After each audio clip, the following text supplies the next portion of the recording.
Assalamualaikum warahmatullahi wabarakatuh. Kami dari kelompok 5, mata kuliah Aspek Hukum Informasi, akan mempresentasikan materi tentang demokrasi informasi. Kelompok kami yang beranggotakan 1. Fitrin Aslim Abida dengan NIM 1263102130087. 2.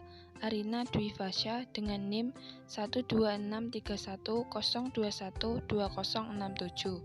3. Anida Rizky Fadilah dengan NIM 12631021265.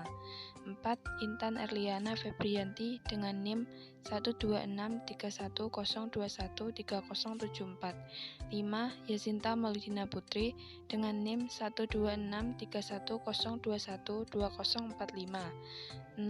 Ulul Anim dengan NIM 12631021258.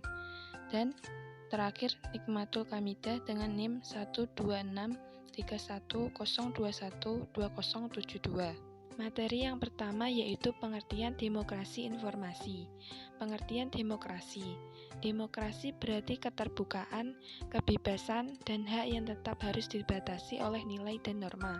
Adanya kebebasan berpikir dan kreativitas ini dapat menumbuhkan kemajuan dalam berbagai bidang, salah satunya di bidang informasi. Pengertian informasi.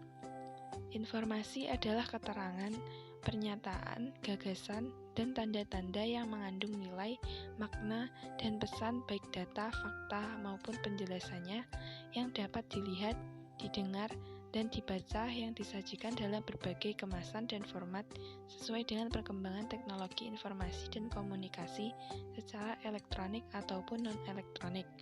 Menurut Undang-Undang Keterbukaan Informasi Publik Nomor 14 Tahun 2008. Jadi pengertian demokrasi informasi adalah suatu kebebasan atau hak masyarakat dalam mengungkapkan pendapat dan pikiran mereka termasuk kebebasan untuk mendapatkan, menerima, dan memberikan informasi dan ide apapun tanpa memperhatikan medianya baik secara lisan, tertulis, atau dalam bentuk cetakan, dalam bentuk seni, atau melalui media lainnya sesuai dengan pilihannya. Kebebasan berinformasi. Kebebasan dan kemerdekaan informasi adalah setiap individu, namun juga harus disertai tanggung jawab moral dan tetap mempertahankan nilai etika profesi. Prinsip kebebasan ini dinyatakan pada pasal 19 Deklarasi Universal HAM bahwa setiap orang berhak atas kebebasan mempunyai dan mengeluarkan pendapat. Selain itu, kebebasan informasi juga ditetapkan dalam pasal 19 ayat 2 Konvenan Internasional Hak Sipil dan Politik. Kebebasan ini termasuk kebebasan untuk mendapatkan, menerima, dan memberikan informasi baik lisan maupun tertulis. Kebebasan itu tidak selalu bebas secara fisik, karena terkadang mereka yang tidak terbebas fisiknya mampu mengembangkan informasi dengan baik. Justru sebaliknya, mereka yang terbebas secara fisik belum tentu dapat mengembangkan kebebasan mereka dalam berinformasi. Sebab tidak sedikit mereka yang bebas secara fisik namun jiwanya terpenjara. Selanjutnya adalah hak masyarakat dalam keterbukaan informasi.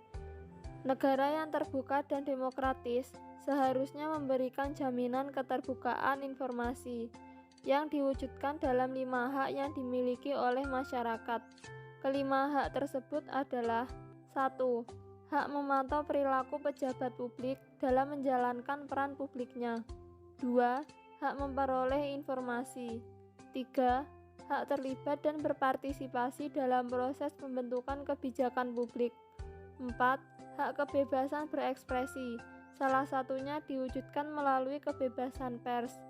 5. Hak mengajukan keberatan terhadap penolakan atau tidak dijaminnya hak-hak di atas. Selanjutnya yaitu pembatasan hak dalam berinformasi. Dalam pembatasan hak atas informasi juga wajib dilakukan dengan memberi peluang bagi masyarakat untuk mengawasi mekanisme dalam proses pembatasan hak atas informasi. Dalam hal pembatasan internet, Indonesia belum mengatur secara tegas dalam peraturan perundang-undangan.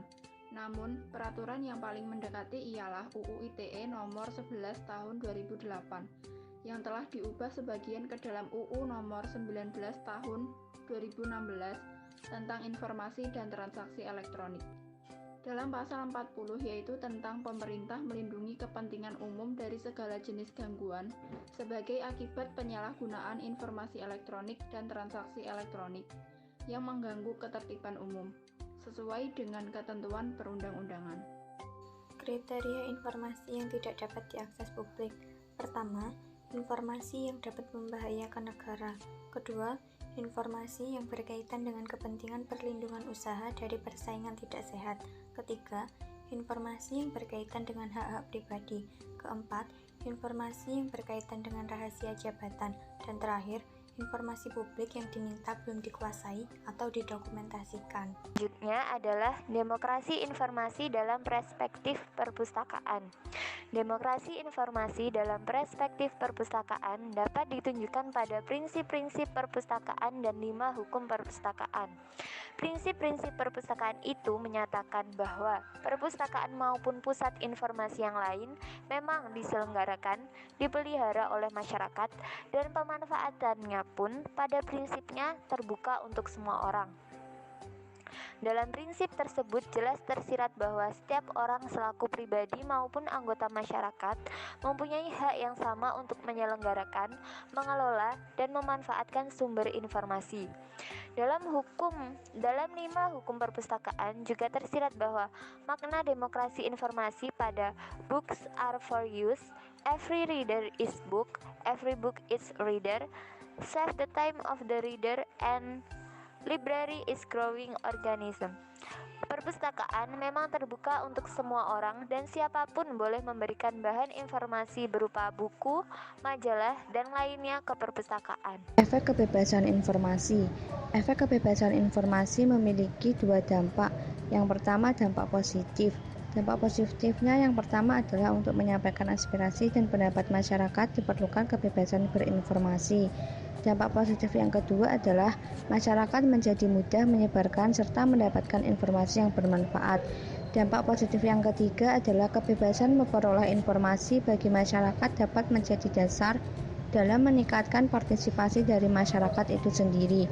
Mengingat ketersediaan informasi yang memadai dapat mendorong masyarakat untuk lebih mampu berpartisipasi dalam proses pembuatan kebijakan secara efektif dan berarti.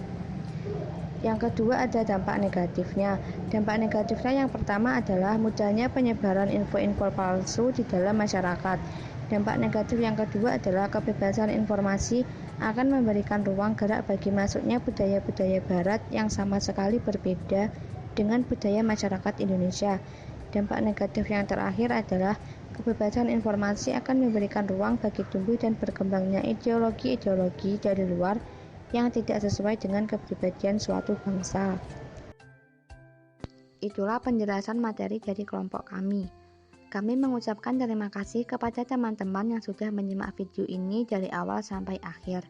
Tak lupa saya mewakili teman-teman dari kelompok 5 ingin meminta maaf kepada teman-teman semua jika ada salah kata dari kami atau kurang dan salahnya informasi yang kami berikan. Kami meminta maaf yang sebesar-besarnya. Jika teman-teman ada pertanyaan, silakan bertanya di kolom komentar video ini. Sekian dari kelompok kami. Wassalamualaikum warahmatullahi wabarakatuh.